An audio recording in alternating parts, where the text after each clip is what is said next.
The shriek of tearing metal, deafening and prolonged, vibrated through Andrew's very bones. That sound seared itself into his memory, became a part of his very being, inseparable from the acrid, nauseating stench of hot oil, and another, thicker, metallic scent: blood. Sarah's scream, high-pitched and desperate, cut off with such suddenness it was as if an invisible blade had sliced it short. Andrew didn't see what happened. His head slammed against something hard, and the world went black. When his vision returned, it was blurry, unfocused. He saw her hand, limp, sticking out of the shattered side window of their family car. The skin was pale, fingers slightly curled, her wedding band glinting dully on her ring finger. Nearby, on the rain-slicked asphalt, Thomas's little red fire truck, his favorite toy, lay askew, having been ejected from the car on impact. Then came the sterile whiteness of the hospital room, the quiet beeping of machinery, and the realization, which didn't strike all at once, but seeped in slowly, agonizingly, corroding him from within. Sarah and Thomas. They were gone. That thought, a simple affirmation of fact, became an unhealing wound, a gaping void in his soul, a constant companion, the trigger for what doctors called post-traumatic stress disorder. The old pickup truck rattling over the uneven road carried Andrew and Jacob farther and farther north on the Alaska highway. The engine hummed a monotonous drone, filling the cab with a heavy, oppressive sound that underscored the suffocating silence between father and son. Jacob, hunched in the passenger seat, occasionally offered brief remarks about the passing scenery. Majestic mountains crowned with eternal snows gave way to boundless forests, dark and dense. The beauty of these lands was stark, cold, alien. Andrew drove with mechanical precision, his hands gripping the steering wheel tightly. His gaze, fixed on the road, would periodically freeze, piercing through the windshield into the past, into images he couldn't escape. He clenched his teeth, suppressing the rising tide of panic, echoes of explosions, screams, the smell of gunpowder and blood from the dusty streets of Fallujah, intertwined with memories of that car crash. Jacob noticed these moments. He saw his father's shoulders tense, his face harden into a mask, but he said nothing. He had long grown accustomed to this emotional armor behind which his father hid from the world and from him. They arrived late in the evening at a small town lost among mountains and forests. A few dozen wooden houses, a post office, a general store with a faded sign, a solitary gas station, and a bar called the Daily Catch, from whose windows spilled a dim yellow light. Andrew stopped the pickup in front of one of the houses and cut the engine. Stepping out of the truck, he paused for a moment, scanning his surroundings. His body acted on instinct, his brain automatically assessing the situation. Sectors of fire, avenues of approach and retreat, vulnerable points in the layout of the buildings. His gaze lingered on the dark, almost black wall of the forest, which pressed right up to the town's edge, looming over it like a frozen wave. This hypervigilance, now second nature after his service in Iraq and Afghanistan, wouldn't release its grip, not even here, in this peaceful corner of the earth. Margaret Rhodes met them on the porch of her small but tidy house. The air inside smelled of freshly baked bread and wood smoke, scents Andrew remembered from his childhood. Margaret, a woman with strong, work-worn hands and wise, slightly sorrowful eyes, hugged Jacob tightly, then Andrew. She asked no questions, but the look she gave her son spoke of a profound pain. She saw in his eyes the same emptiness she'd seen after his returns from war, but now that emptiness was deeper, more abyssal. Jacob, thawing a little from the long drive and his grandmother's presence, began to share his impressions of the trip, talking about the mountains and glaciers. Andrew, however, answered his mother's questions monosyllabically. His attention scattered, constantly listening to the sounds drifting in from outside, to the rustles and creaks of the night forest. From the very first day, Andrew tried to establish a strict routine, similar to the one he'd had in the army. Early rise before dawn. First order of business, a perimeter check of the house, a habit he couldn't and wouldn't shake. Then, chopping wood. He swung the axe with a savage intensity to the point of exhaustion until sweat poured into his eyes and his muscles cramped. During the day he would venture into the forest, calling these excursions patrols. He carried little: a Kabar hunting knife in a worn leather sheath, an army canteen of water, a compass, and a small backpack with essentials. He moved through the woods using all the skills of camouflage and silent movement he had been taught. He read animal tracks in the damp earth, assessed the wind's direction and strength, chose routes that allowed him to control the surrounding space.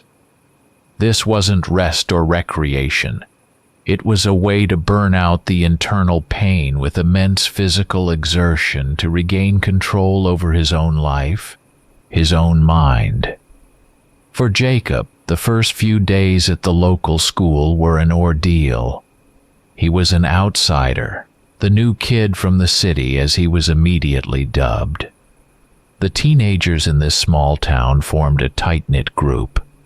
They had grown up together, knew everything about each other. Jacob tried to find common ground, to strike up conversations, but he met a wall of alienation, sometimes a curiosity mixed with poorly concealed wariness. His only solace was an old camera, a gift from his mother.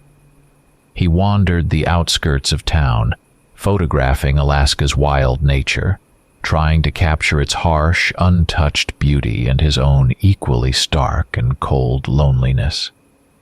He saw his father's detachment, heard his nightmares. Andrew cried out in his sleep, shouting fragments of phrases in English and sometimes in Pashto, a language Jacob didn't understand but which sounded terrifying. This only deepened the chasm between them, making it insurmountable. During one of his reconnaissance trips, Andrew stumbled upon something strange. At the very edge of the forest, not far from Old Man Hanks's abandoned farm, he found tracks. Huge, deeply pressed into the soft soil, unlike any bear or wolf prints he'd ever seen. Nearby, several young trees as thick as a grown man's arm were snapped as if broken with incredible inhuman strength. Andrew crouched, carefully examining the damage. The bark was stripped, the wood splintered. He also noticed an unnatural silence pervading this section of the woods. The birds were silent. Not even the rustle of small animals could be heard. His combat experience, honed by years of service in the world's most dangerous hotspots, instantly signaled an alarm. Something was wrong. He examined the tracks as methodically and carefully as a sapper inspecting a suspicious stretch of road, trying to understand the nature of the threat. He chalked it up to an unusually large grizzly, old and sick, but doubt had already crept into his soul, planting an unpleasant cold premonition. Andrew made a concerted effort to fit into the measured life of the small northern town. He helped his mother with chores, regularly visited the only general store for groceries, exchanging brief, meaningless phrases with its owner, or the few other customers. One such day, he met Sheriff Bill Henderson. Henderson was a middle-aged man, sturdily built, with a weather-beaten face and the calm, observant gaze of someone who knew every rock, every tree, every resident here. The sheriff treated Andrew with visible respect, aware of his military past from Margaret, but there was also a certain wariness in his demeanor. Veterans with PTSD, as Henderson knew from rumors and occasional newspaper articles, were unpredictable. Andrew, in turn, noticed details that would escape the average visitor. Many locals studiously avoided talking about the forest, especially after dark, and on the doors of some houses, he saw unusually strong, massive bolts and extra locks. In the local bar, where Andrew dropped in one evening looking for something stronger than coffee to dull his growing anxiety, he overheard snippets of conversation that caught his attention. Men at the counter, mostly loggers and hunters, were discussing recent livestock disappearances in hushed tones. One farmer had a sheep vanish right from its pen. Another's guard dog had gone missing. Some blamed wolves, which had become more numerous lately. Others, a rogue bear descended from the mountains in search of easy prey. Later that evening, Margaret, noticing her son's pensiveness, told him an old native legend she'd heard from her own grandmother, whose ancestors had lived in these lands long before the white men came. The legend spoke of the Kushtaka, a shape-shifting spirit, a malevolent creature inhabiting the dense Alaskan forests, capable of taking various forms and snatching people away. Andrew listened to his mother's story skeptically, his rational mind seeking a logical explanation for everything. However, years spent at war had taught him that underestimating any information, even rumors or local lore, was a mistake. He remembered how in Afghanistan, old mountain legends sometimes pointed to real dangers, hidden trails used by militants, or places where IEDs were planted. And then Emily Carter disappeared, the 10-year-old daughter of the local school teacher. A quiet, smiling girl with 2 blonde pigtails didn't come home from school. She always took the same short path through a small patch of woods separating the school from her house. A path many children and adults used, considering it perfectly safe. When darkness fell and Emily still hadn't appeared, panic seized the town.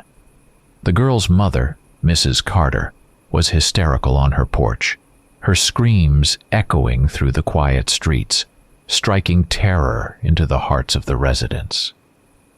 This event became a catalyst, stirring the town's sleepy tranquility, exposing hidden fears. Sheriff Henderson immediately organized a search party. Volunteers gathered outside his small office, hunters with rifles slung over their shoulders, loggers in work boots, ordinary townsfolk, worried and ready to help. Andrew, observing their chaotic preparations. Many were in light clothing, unsuitable for a long stay in the cool forest, without water supplies, with dim old flashlights, realized his experience would be vital here. A sense of duty, ingrained in his blood from long years of service, compelled him to approach the sheriff. He couldn't stand by when a child was in danger. For a fleeting moment, the image of his own deceased son, Thomas, his laughing face, his small hand clutching Andrew's finger, flashed before his eyes. Andrew approached Henderson and, speaking tactfully but firmly, began to suggest adjustments to the search organization. He proposed dividing Emily's presumed route into sectors, assigning leaders to each search group, and ensuring communication between them using the old walkie-talkies a few hunters possessed. Briefly but clearly, he explained the basics of combing an area in line and fan formations to avoid missing any details. He quickly checked his own sparse but reliable gear, the sturdy K-bar knife on his belt, a powerful Surefire G2 tactical flashlight he always carried, a compass, a small supply of high-calorie food and water in his jacket pockets, and a compact first aid kit that invariably contained a cat tourniquet, a habit from the war. His movements were precise and economical, devoid of any fuss. In the forest, he paid attention to the minutest details. Grass matted down in a way the wind wouldn't have done, a freshly broken branch on a bush, the faint imprint of a child's shoe on the damp earth by a stream. One of the search parties, which included Andrew, made a grim discovery. By a small, swift stream Emily was supposed to have crossed lay her school backpack. Bright pink, adorned with cartoon characters, it stood out starkly against the dark forest floor. Near the backpack, the ground was disturbed, showing signs of a struggle. A scrap of blue fabric, torn from her jacket, hung on a branch of a nearby bush. And again, Andrew saw those same strange, enormous tracks he had found a few days earlier near Hanks's farm. Now they were clearer, imprinted in the soft mud by the water. Next to them were deep furrows, left by something resembling huge claws. Sheriff Henderson, breathing heavily, bent over the tracks. "Bear," he muttered, wiping sweat from his forehead. "Bear." Andrew slowly shook his head. "A bear would have left different tracks, Sheriff." His voice was quiet but firm. This is something else. And it dragged her off, didn't kill her on the spot." His words made Henderson fall silent and peer more intently at the prints, a look of deep alarm and bewilderment appearing in his eyes. News of the found backpack and signs of a struggle spread quickly through the town, passed by word of mouth, growing more terrifying with each retelling. Fear, hitherto an indistinct presence, became palpable, hanging in the air, seeping into homes, compelling people to bolt their doors and windows more securely. Parents kept their children indoors, even during the day. Jacob, hearing about the disappearance of the girl he'd seen a few times at school, withdrew even further. He watched his father transform back into the soldier he barely knew, focused, hard, with an icy, detached glint in his eyes. This both frightened Jacob and stirred a sense of pride in his soul, mixed with a deep resentment that his father could so easily and quickly detach from him, retreating into his own incomprehensible and dangerous world. Andrew didn't sleep all night. On Margaret's old kitchen table, he spread out a large-scale map of the area he'd managed to get from the sheriff. With a red pencil, he marked the spot where Emily Carter had disappeared, the point where her backpack was found, and the area near Hanks's farm where he'd first discovered the strange tracks. He thought like a predator, understanding its logic, determining its habitat, its routes of movement. Fragments of pre-mission briefings, enemy tactics analysis, tracking methods surfaced in his mind. PTSD was making itself known with renewed force. Shadows in the corners of the room became moving figures. Every creak of the old floorboards registered on his nerves like the footsteps of an approaching enemy. He drank strong black coffee, cup after cup, warding off exhaustion and the intrusive images of the past that clouded his consciousness. The next day, as the pale morning sun barely pierced the dense cloud cover, more disturbing news reached the town. Jim Davis, known to everyone as Bear Paw, an old, experienced hunter and trapper who knew the surrounding forests like the back of his hand, hadn't returned home. He had gone into the woods before Emily's disappearance to check his traps for fur-bearing animals, and there had been no word from him since. His wife, after waiting a reasonable time, raised the alarm. The little girl's disappearance had been attributed, albeit uneasily, to an accident or a wild animal attack. But Davis's vanishing, a man for whom the forest was a second home, sparked entirely different, darker thoughts. Panic in the town intensified, escalating into a quiet terror. Some of the old-timers began to speak in hushed voices about an ancient curse, an evil awakened in the depths of the wilderness. Gradually, the first witnesses began to emerge, claiming they had seen something unusual. The local drunk, a regular at the daily catch, swore up and down that the previous night, on his way home, he'd seen a huge, dark shadow moving silently on two legs at the very edge of the forest. A teenager, late returning from a walk, stammered in fear about a giant wolf with burning eyes glimpsed among the trees. Andrew listened to these accounts, mentally filtering out drunken ramblings and panicked exaggerations common to frightened people. But he noted certain recurring details. The creature's incredible size, its speed, and an unusual mode of locomotion, not characteristic of any animal he knew. He was still searching for a rational explanation. Perhaps it was a rare, scientifically unknown predator, or a mutated animal, or even a human, hiding in the woods for some reason and terrorizing the area. But with each new report, this faith in logic weakened. Sheriff Henderson, looking disheartened and utterly exhausted, again appealed to the residents to organize a search, this time for the missing Davis. He increasingly heeded Andrew's advice, seeing in him a man with real experience and a steely composure, qualities he himself sorely lacked in this emergency. Andrew insisted that the search parties be armed not only with hunting rifles, but with more serious weaponry, whatever was available. He demanded clear coordination between groups, mandatory first aid kits for everyone, and radios for communication.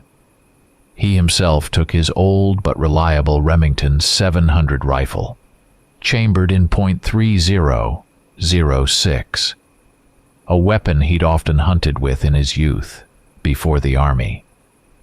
Before setting out, he gave a short briefing to the volunteers, explaining how to move through the forest quietly, how to spot the slightest signs of a large, dangerous predator, and how to act in case of an encounter. Andrew led one of the search parties, composed of several of the most experienced hunters. He demonstrably showed them the skills war and years in the wilderness had taught him. He determined the wind direction so their scent wouldn't spook their quarry or, conversely, betray their presence. He pointed out tracks almost invisible to the untrained eye, moss disturbed on a rock, a twig snapped at an unnatural angle at human height, nearly invisible specks of dried blood on a broad fern leaf. He explained that a large predator would move along streams or existing game trails to conserve energy and remain undetected. His calmness and evident competence instilled confidence in the rest of the group, mixed, however, with a certain awe for his knowledge and grim determination. After several hours of searching, Andrew's group stumbled upon what was left of Jim Bear Paw Davis. The scene that met their eyes was horrific. The old hunter's body had been torn apart with incredible, unimaginable brutality. Andrew, clenching his teeth, forced himself to approach and examine the site as he would a battlefield after an enemy attack. He carefully studied the nature and depth of the wounds. These were not the marks of bear claws or the bites of a wolf pack. This was done by something possessing immense physical strength and incredibly sharp, razor-like claws and fangs. Near the remains on the damp earth, the same enormous tracks he had seen twice before were clearly imprinted. Now there was no doubt.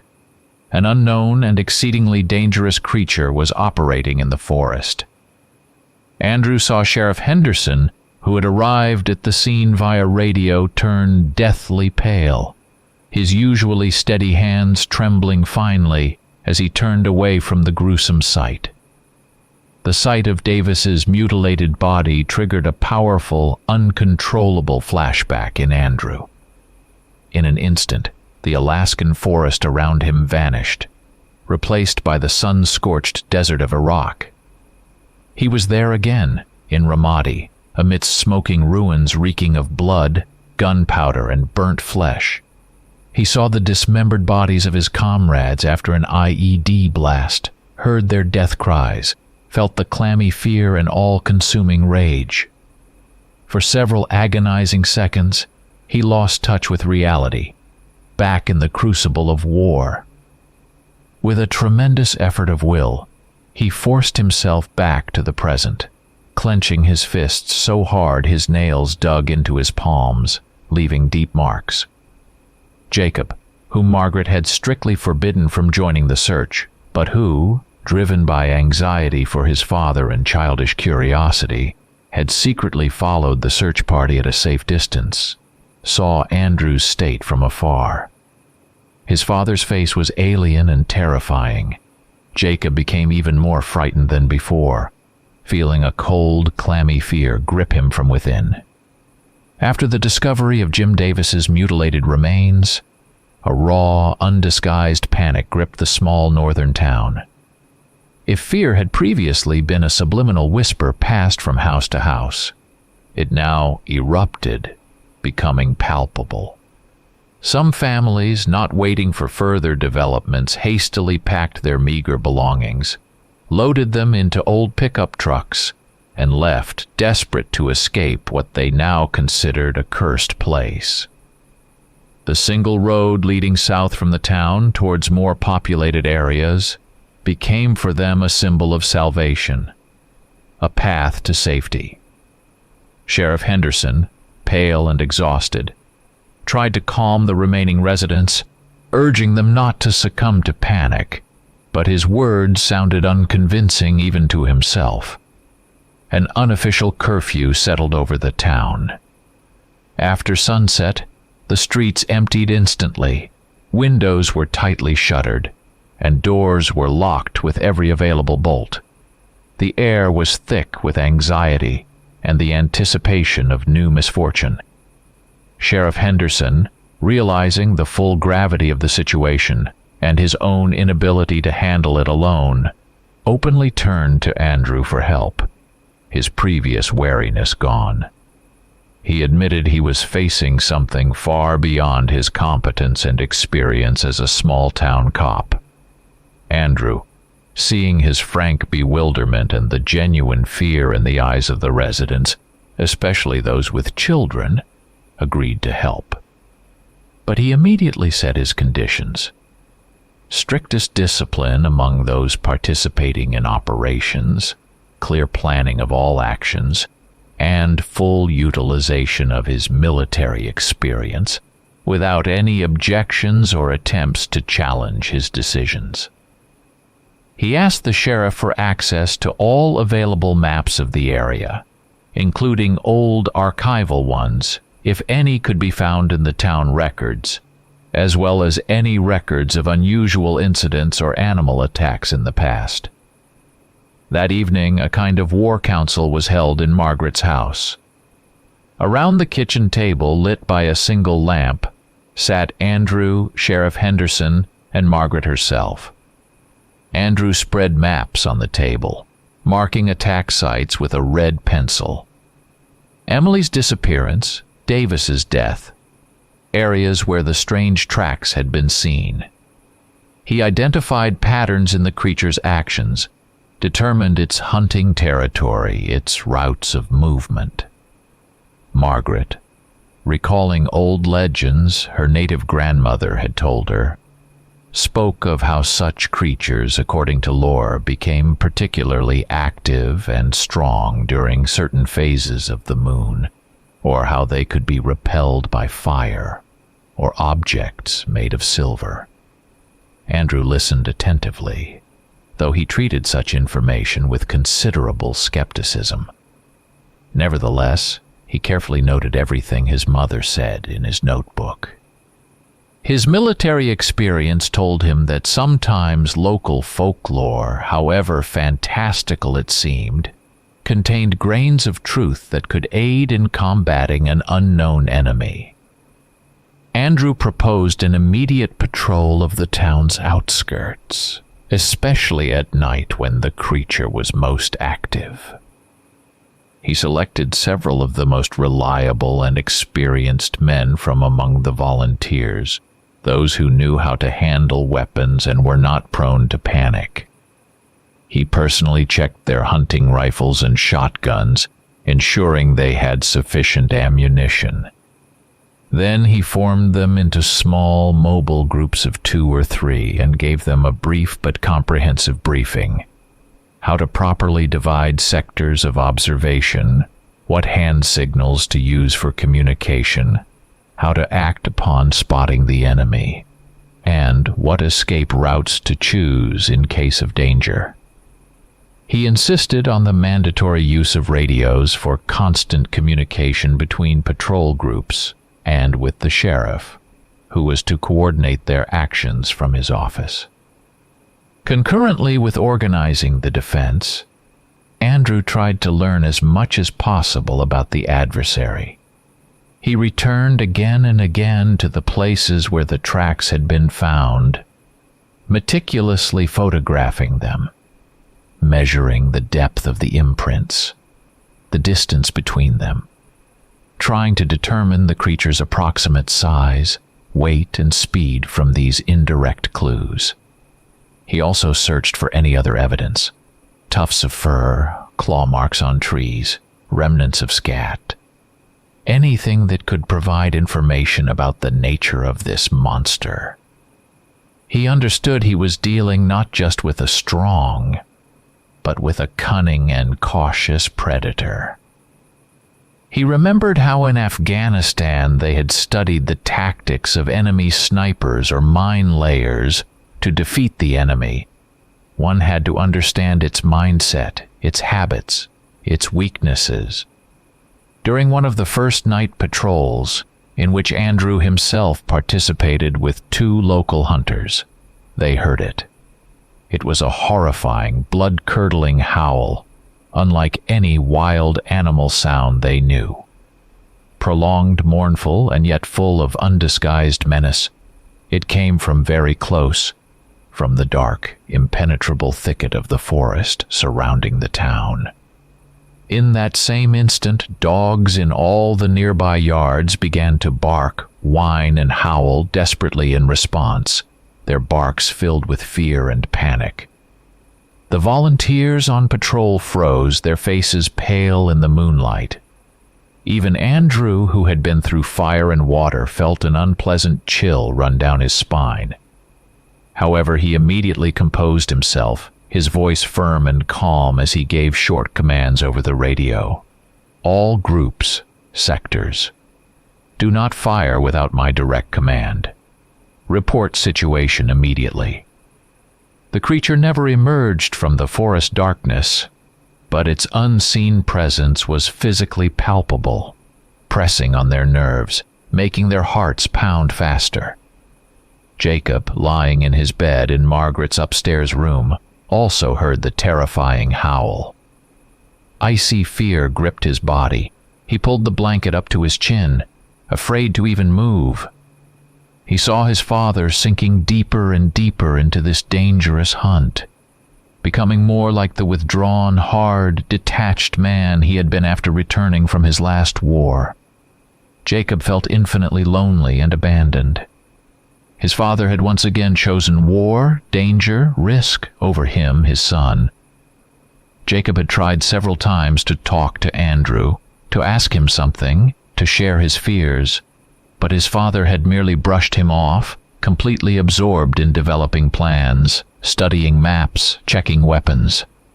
The wall of misunderstanding and alienation between them grew ever higher and thicker. Andrew had almost stopped sleeping. Short, troubled snatches of oblivion brought no rest, only intensifying the feeling of constant fatigue and tension. He spent most nights at the kitchen table, bent over maps. He analyzed the available data on the attacks, the creature's routes again and again, searching for some logic in its actions, some vulnerability. He even compared the attack dates with the phases of the moon, as Margaret had advised, though his rational mind still resisted the idea. He tried to create a kind of psychological profile of this unknown predator, its habits, hunting preferences, possible weaknesses, with the methodical precision honed by years of military service. He repeatedly cleaned and checked his weapons. A Remington 870 shotgun, which he had prudently acquired upon arriving in Alaska for bear protection, loading it alternately with buckshot and special slugs, and his reliable Remington 700 rifle, chambered in .30.06. Having studied the creature's presumed routes, Andrew proposed setting up primitive, but he hoped, effective tripwire alarms. These were simple contraptions of thin fishing line stretched low above the ground, to which empty tin cans were attached. Tripping the line would cause the cans to rattle, warning of an approach. In several of the most likely spots for the creature's appearance, he had game cameras set up, sourced from a few local hunters and nature enthusiasts. Additionally, he organized several concealed observation posts, camouflaged in trees or natural ground cover, and thoroughly briefed volunteers on how to conduct surveillance while remaining undetected and maintaining camouflage. Despite his innate skepticism towards anything supernatural, Andrew began to take Margaret's stories of local legends more seriously. He asked her to recall and tell him everything she knew or had heard from old-timers about creatures similar to the one they faced. He even spent several hours in the town's small, dusty library, if it could be called that, and with a few elderly residents trying to find any old books, records, or oral traditions related to the folklore of Alaska's indigenous peoples.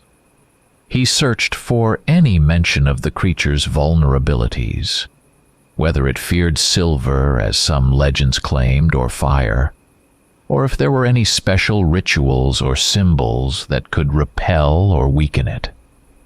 However, the creature they were dealing with proved to be incredibly cunning and cautious. It easily bypassed all the set traps, sometimes even demonstratively destroying them, yet never getting caught by the game cameras. If the cameras did trigger, the images showed only a blurred, indistinct shadow swiftly darted through the darkness, or they were empty, even though nearby tripwires had been sprung. This both angered Andrew and instilled in him a grim, anxious respect for his adversary. He became increasingly convinced that he was dealing not with a mindless, instinctive beast, but with an intelligent, experienced, and exceedingly dangerous predator possessing almost supernatural intuition. Despite all precautions, patrols, and traps, another attack occurred. This time, the victims were a young tourist couple who, disregarding all local warnings, had carelessly pitched their tent by the river, a few miles from town. Their disappearance only became known 2 days later, when a hunter found their empty, shredded tent and abandoned car. This news was a heavy blow to the already suppressed morale of the remaining townspeople, and shook Andrew's confidence in his chosen tactics. He acutely felt his responsibility for what was happening, for the lives of these people he couldn't protect.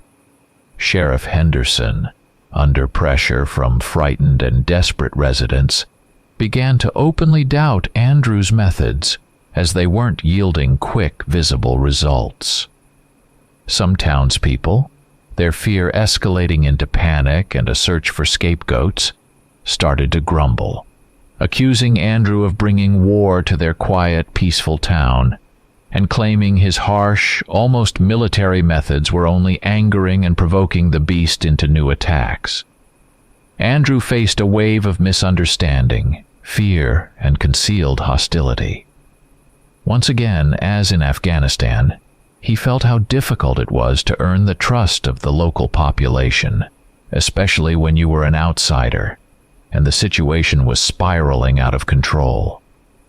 The constant nervous tension, chronic lack of sleep, the heavy burden of responsibility for an entire town's safety, and a string of failures in trying to track and neutralize the monster inevitably exacerbated Andrew's PTSD. Flashbacks from his military past became more frequent, more vivid, and intense than before. During night patrols in the shadows between trees, he saw not just darkness, but silhouettes of enemy fighters ready to attack. Any sharp sound, a twig snapping underfoot, or the sudden cry of a night bird, made him instinctively flinch, seek cover, grab for his weapon. He became increasingly irritable, abrupt in conversation, struggling to contain his aggression even when talking to Margaret, who watched his deteriorating state with alarm. Tension in Margaret's small house reached its peak. The relationship between Andrew and Jacob, already complex and strained, became white-hot. Andrew, completely absorbed in hunting the unknown creature and desperately battling his own inner demons, almost ceased to notice his son. He saw him merely as another object to be protected, but found neither the strength nor the time for simple human connection, for fatherly warmth. Jacob, in turn, felt utterly alone, abandoned, and unwanted.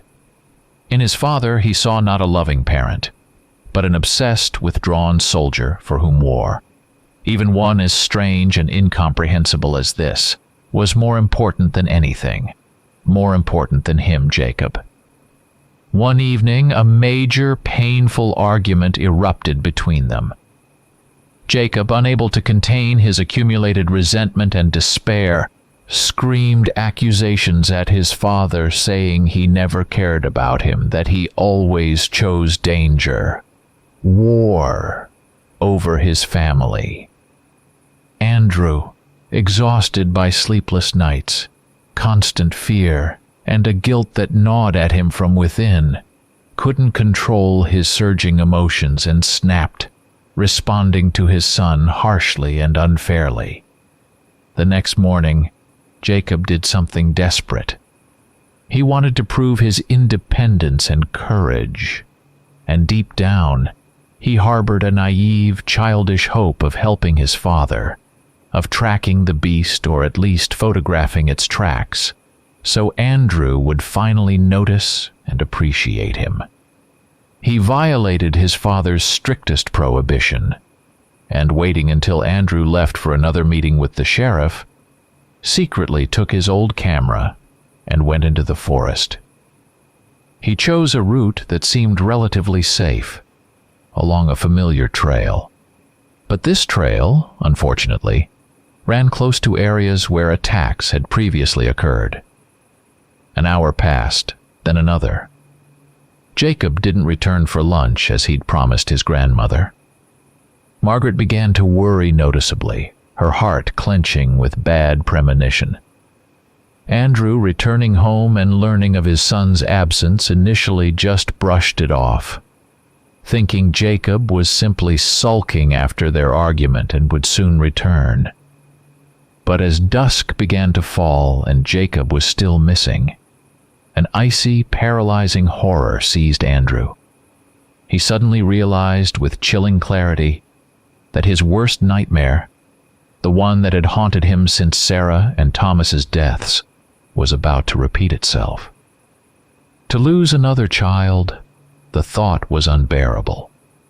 Andrew immediately rushed out to search.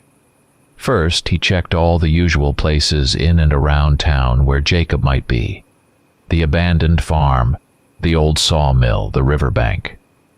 But his son was nowhere. Then he knew. Jacob had gone into the forest. Andrew sprinted back to the house, grabbed his shotgun loaded with buckshot, his tactical flashlight, and his hunting knife.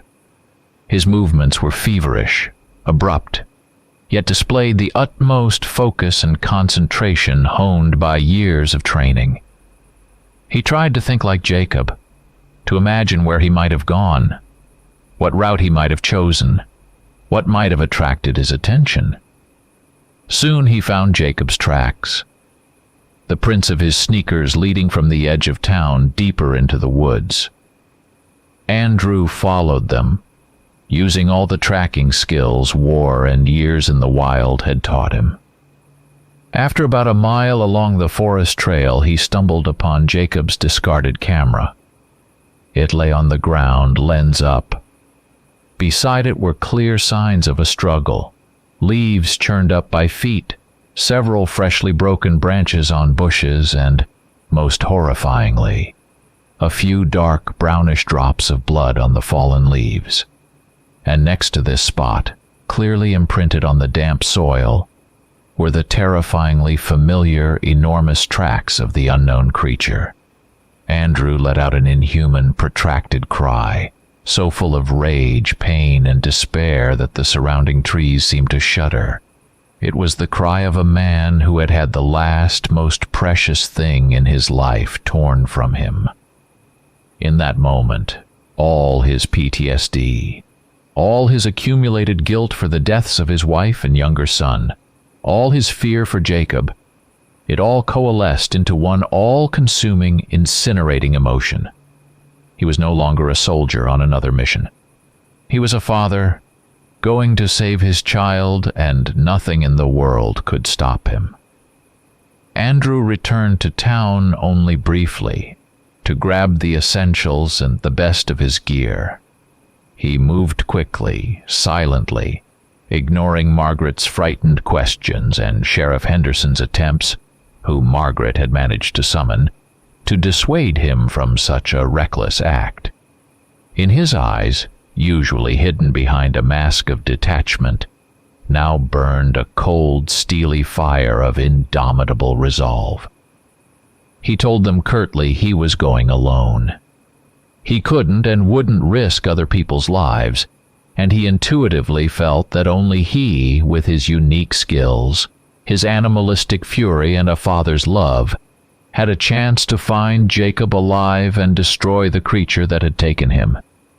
This was his personal war, his last stand. Andrew, with cold, almost mechanical methodicalness, assembled his gear for his solo expedition.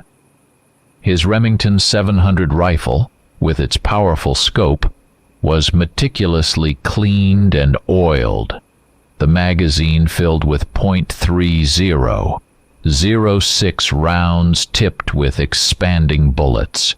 He fitted his Remington 870 shotgun with a shell holder packed with heavy buckshot and special slugs.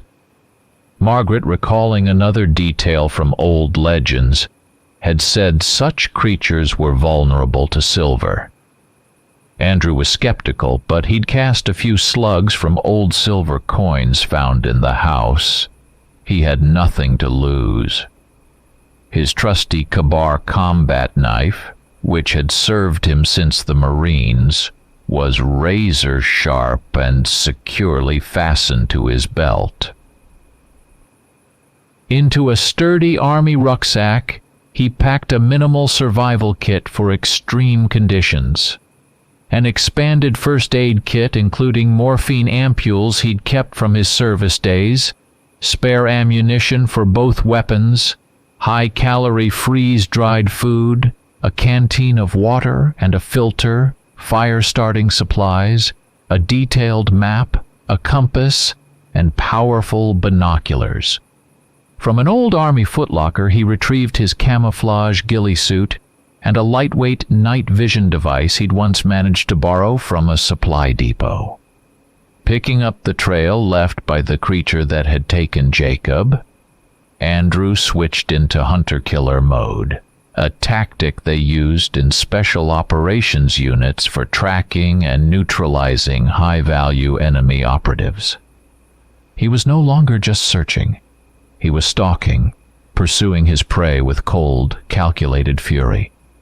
He moved through the forest almost silently, using every fold in the terrain, every tree, every bush for cover. He constantly monitored the wind direction so his scent wouldn't betray him. His senses were heightened to an extreme.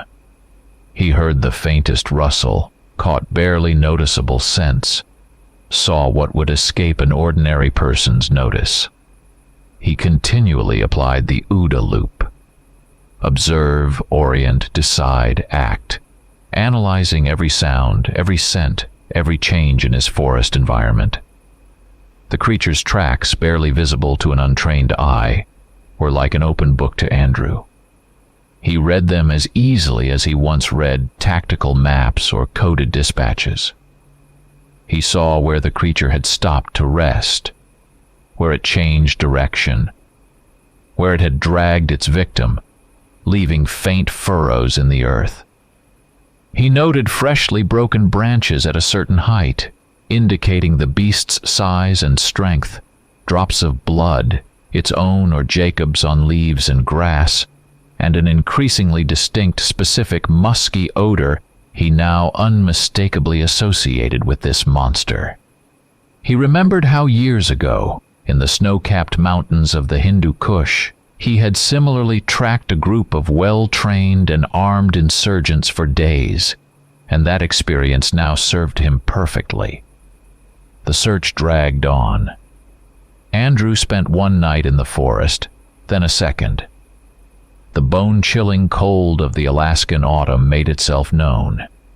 He built only small, carefully camouflaged and virtually smokeless Dakota fire pits, digging holes in the ground, and only when he was sure of his safety. Over these he boiled water from streams and melted snow to replenish his supplies. He ate mostly cold, high-calorie food from his MREs. He slept in snatches 2 or 3 hours at a time, his back against the trunk of a large tree, clutching his loaded shotgun. His body operated at its limits, but his will, fueled by an all-consuming rage and desperate fear for his son's life, wouldn't let him give up or relax his vigilance. Andrew was in an altered state of consciousness. Adrenaline, chronic fatigue, constant nervous tension, and the blood-curdling fear for Jacob created a bizarre mix of emotions and sensations. Flashbacks from his combat past increasingly blended with the reality of the Alaskan forest. He heard voices drifting from the dense woods, and shadows between trees became figures of enemy soldiers sneaking up on him. But his old Marine discipline, ingrained in his flesh and blood, and his absolute focus on the primary goal, to find and save Jacob, prevented him from completely losing control. The pain from old war wounds, both physical and mental, intensified, reminding him with every movement, every breath. The tracks became clearer, leading him deeper into the wildest, most inaccessible part of the forest, towards the foothills of snow-capped peaks. The stench of decay and the creature's acrid musk grew stronger, unbearable. In one spot, Andrew found a small scrap of fabric from Jacob's jacket, snagged on a sharp branch. This discovery finally convinced him he was on the right path, but also made it clear that his time was running out. He noticed the surrounding terrain becoming increasingly grim and sinister. The trees here were gnarled, twisted, with bare black branches reaching towards the gray sky like the hands of drowning men. Birds didn't sing in this part of the forest. A dead, oppressive silence reigned. Finally, at the end of the third day of pursuit, Andrew came upon a narrow, barely visible trail winding steeply up a rocky mountainside. The trail led to a dark, almost black opening of a cave or abandoned mine, its entrance nearly hidden by dense, thorny thickets. From within drifted a faint but distinct smell of blood, and the same musky stench that had pursued him for the past few days. Andrew knew this was the entrance to the beast's lair.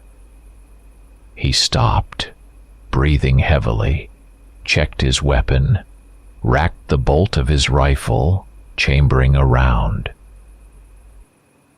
He took several deep, ragged breaths, trying to calm the frantic pounding of his heart. He was ready for a fight. For the final fight. Andrew approached the dark maw of the cave slowly, treading with extreme caution, trying not to make a sound. Each step was measured, each movement honed by years of training. He carefully scanned the approaches to the lair, looking for traps, both natural, like rock falls or hidden pits, and those set by the creature itself. Simultaneously, he calculated escape routes for himself and, if he was lucky, for Jacob. He constantly monitored the wind, lest his scent reach the beast's nostrils prematurely. Pressing himself against the rock face, he took out his binoculars and meticulously studied the cave entrance from a distance, noting any suspicious details. His movements were precise and economical, like those of an experienced sapper working in a minefield, where any mistake meant death. Convinced there was no immediate danger at the entrance, Andrew, crouching low, slipped inside. Instantly, a thick, suffocating stench enveloped him, a mixture of damp earth, stale blood, excrement, and rotting flesh. The darkness within was absolute, only a faint glimmer from the entrance allowing him to discern the contours of the nearest walls. Andrew froze for a moment, letting his eyes adjust. Then he switched on his tactical flashlight, covering it with a filter that cast a dim red light, less noticeable to animal vision. The cave walls were damp, covered with slippery slime and patches of some dark moss. Water dripped monotonously from the ceiling, its sound echoing hollowly in the silence. Deeper in the cave, he heard a quiet whimper, morphing into a choked growl. As Andrew moved deeper into the lair, the beam of his flashlight began to pick out increasingly horrifying finds from the darkness. Bones were scattered everywhere, human and animal, gnawed, bearing the marks of huge teeth. He saw the remains of wild deer, moose, and, to his horror, human skulls and limb bones strewn across the cave's earthen floor. In one side passage, he stumbled upon familiar items, a torn scrap of blue fabric, the same kind he'd seen on Emily Carter's jacket by the stream, and nearby, a hunting knife with a distinctive antler handle belonging to Jim Davis. These finds were irrefutable proof that he had found the very place from which the terror that had paralyzed the entire town originated. Each such discovery was like a knife twisting in his tormented psyche. But he forced himself to move on, forward, into the heart of darkness. Suddenly, Andrew heard a soft, intermittent moan. He froze, straining his ears, trying to pinpoint the sound's direction. The moan repeated, a little louder this time, and in it Andrew recognized. He couldn't be mistaken. It was Jacob's voice. Andrew lunged towards the sound, moving with astonishing quietness. A few yards further, he discovered a narrow side passage, almost hidden behind a rock outcrop. The flashlight beam snatched a huddled figure from the darkness. It was Jacob. He lay on the cold, damp earth, his clothes torn, his face and hands covered in bleeding abrasions and deep scratches. He was terrified, his eyes wide with horror, but he was alive. Next to him, Andrew noticed two more figures lying motionless in the shadows. They were the missing tourists, a man and a woman. They were unconscious but breathing, though their condition was critical. Andrew carefully knelt beside his son. He quickly but gently examined Jacob, checking for serious injuries. Fortunately, apart from multiple cuts and bruises, there were no visible fractures or life-threatening wounds. Andrew took antiseptic and bandages from his first aid kit, treated and dressed the deepest scratches on Jacob's arms and leg, and gave him a few sips of water from his canteen. In that moment, his fatherly feelings momentarily overcame the cold fury of the hunter. He hugged his trembling son, whispering words of encouragement, promising that everything would be okay, that he would get him out of there. He understood that the main task now was to ensure Jacob's and the other survivors' safety. Revenge against the creature had taken a back seat. Quickly assessing Jacob's and the two other captives' conditions, Andrew realized that evacuating them from the cave would be incredibly difficult. The tourists were unconscious and couldn't move on their own. Jacob was weak and terrified, but at least could walk. Andrew began to frantically devise an evacuation plan, searching for the safest escape route, calculating how he would protect them if the creature suddenly returned. He instructed Jacob briefly but firmly. "Listen to me carefully, son. We have to get out of here. Stay close to me and do everything I say. Be ready to move on my command quickly and quietly." Just as Andrew was helping Jacob to his feet, heavy shuffling footsteps and a low, guttural growl emanated from the depths of the cave, from the impenetrable darkness. The sounds grew closer, louder. The master of the lair was returning. There was no time for an organized retreat. Andrew knew a fight was inevitable, and it would happen here, in this fetid, dark hole. He quickly pushed Jacob behind a rock ledge, ordering him to stay hidden, while he himself took up a defensive position at the entrance to the side passage, raising his shotgun and aiming towards the approaching sound. His heart hammered like a trapped bird, but his hands were steady. From the impenetrable blackness of the cave corridor, slowly but inexorably, it emerged. The creature that local legends called Kushtaka and Andrew had mentally dubbed the Wendigo was the embodiment of primal, animalistic terror. Immense, at least 9 feet tall, it struggled to squeeze through the narrow passage. Its massive body was covered in thick, matted, dark brown fur, caked with the blood of its previous victims. Burning yellow eyes, almost without pupils, scanned the gloom, reflecting Andrew's dim flashlight beam with sinister glints. Powerful jaws capable of snapping human bone were lined with rows of long, dagger-sharp fangs, from which saliva dripped.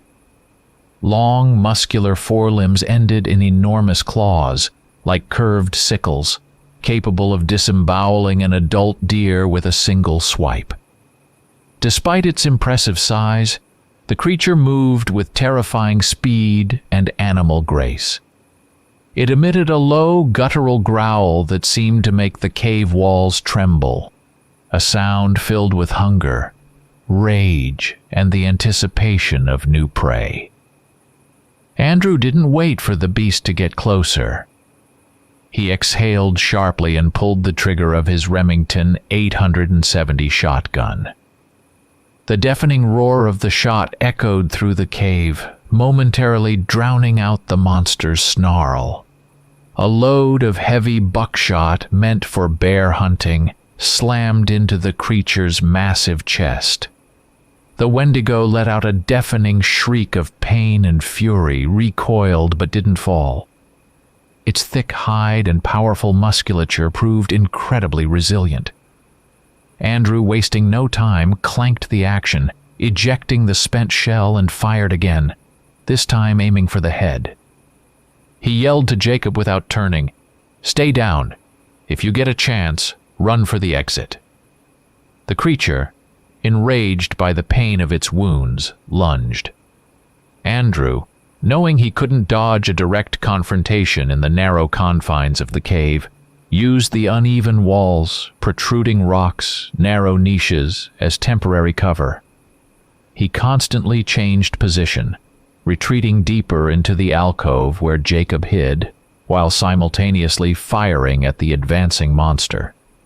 He remembered grueling MOUT, military operations in urban terrain training, where reaction speed, maneuverability, and effective use of the environment were key.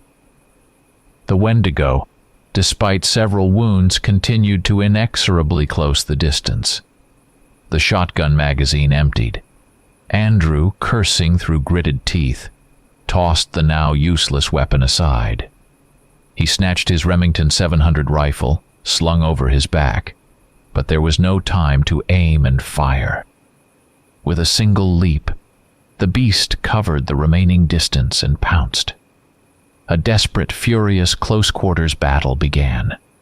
Andrew used the rifle butt as a club, striking at the creature's snout and paws. Then, when the rifle was knocked from his grasp, he drew his trusty Kabar knife. He employed techniques from the Marine Corps Martial Arts Program, MCMAP, learned over years trying to inflict damage on its most vulnerable points: eyes, throat, joints. But the creature's incredible strength and massive bulk were overwhelming.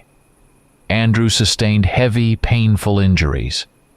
The Wendigo's razor-sharp claws tore at his flesh, leaving deep, bleeding gashes on his arms, chest, and legs. One blow struck his ribs. He heard a dull crack and felt a sharp, piercing pain with every breath. The beast's powerful jaws clamped down on his left shoulder. He screamed in agony as its teeth bit into muscle and bone. Warm blood streamed into his eyes, obscuring his vision. He fought on pure adrenaline, sheer willpower, and all-consuming rage.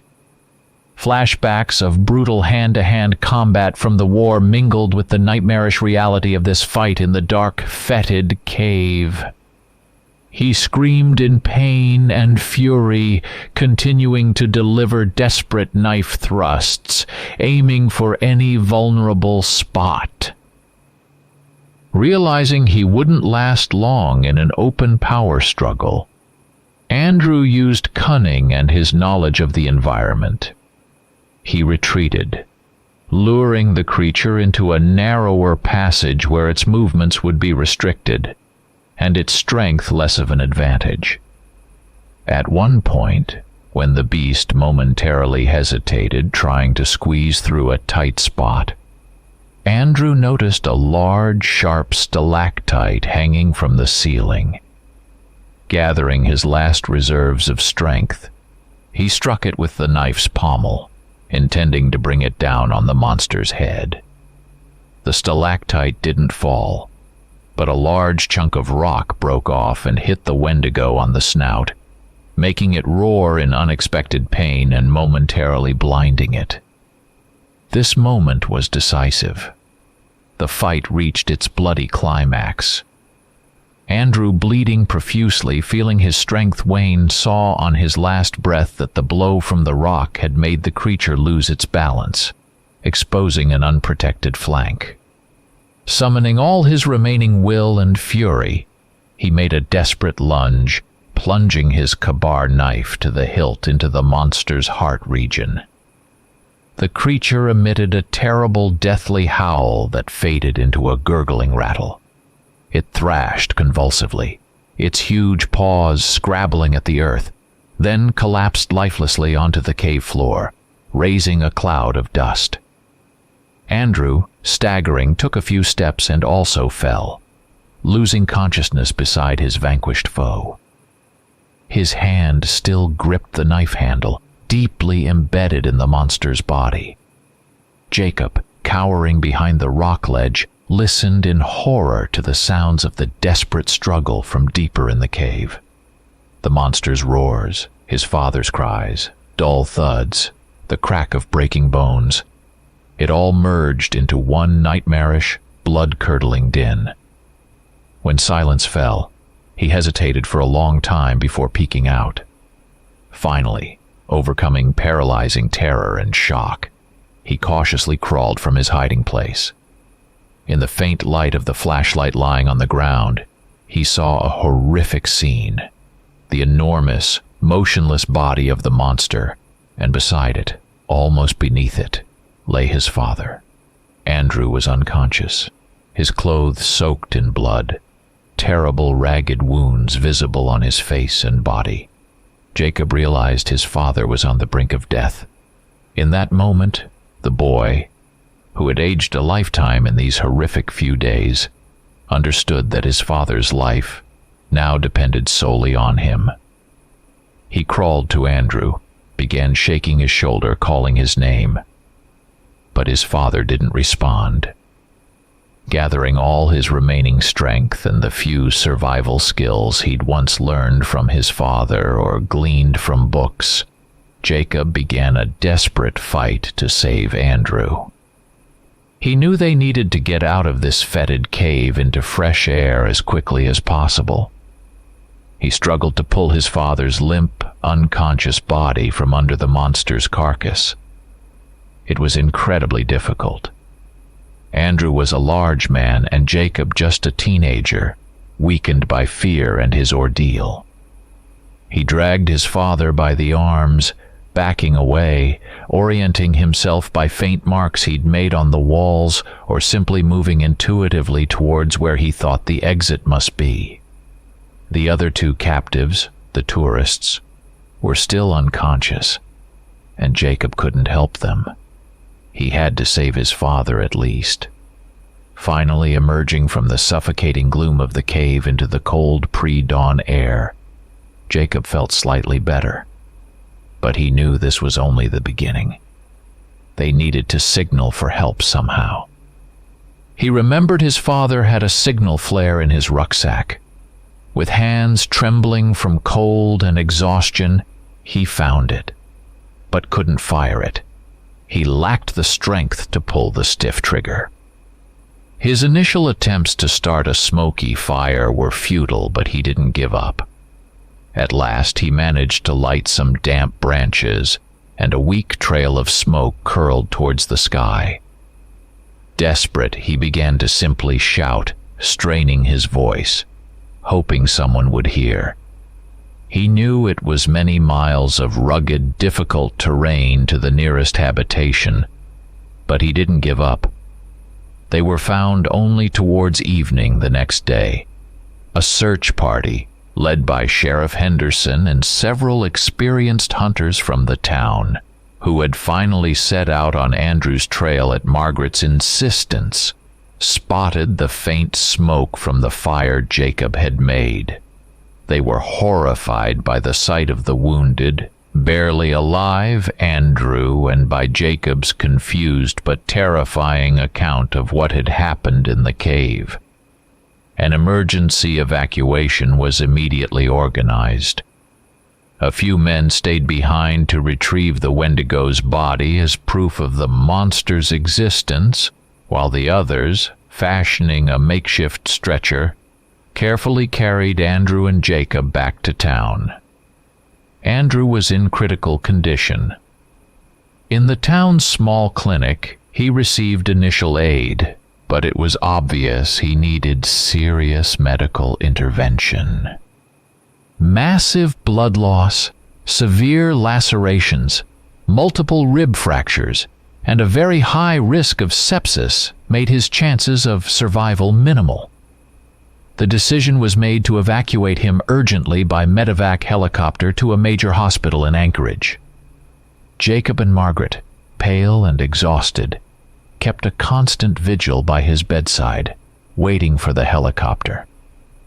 Jacob, overcoming his shock, recounted in detail to the sheriff and his grandmother everything that had happened in the beast's lair. His rambling but horrifically detailed story was meticulously recorded. In the helicopter en route to Anchorage, Andrew slipped into a coma. He teetered on the fine line between life and death. Fragmentary, chaotic images flashed through his fading consciousness. Dusty Iraqi roads, explosions, screams, the faces of fallen comrades, then the terrible car crash, Sarah's laughing face, Thomas's small hand clutching his finger. These images gave way to a vision of a bright, warm light from which Sarah and Thomas smiled at him, beckoning him towards them, to some bright, peaceful place where there was no pain, fear, or suffering. He felt an incredible peace he hadn't known for many, many years. He took a step towards them, ready to follow. Andrew was ready to go, to dissolve into that all-forgiving light, to reunite with his lost family. But then, through the veil of oblivion, he heard Jacob's quiet, insistent voice calling him.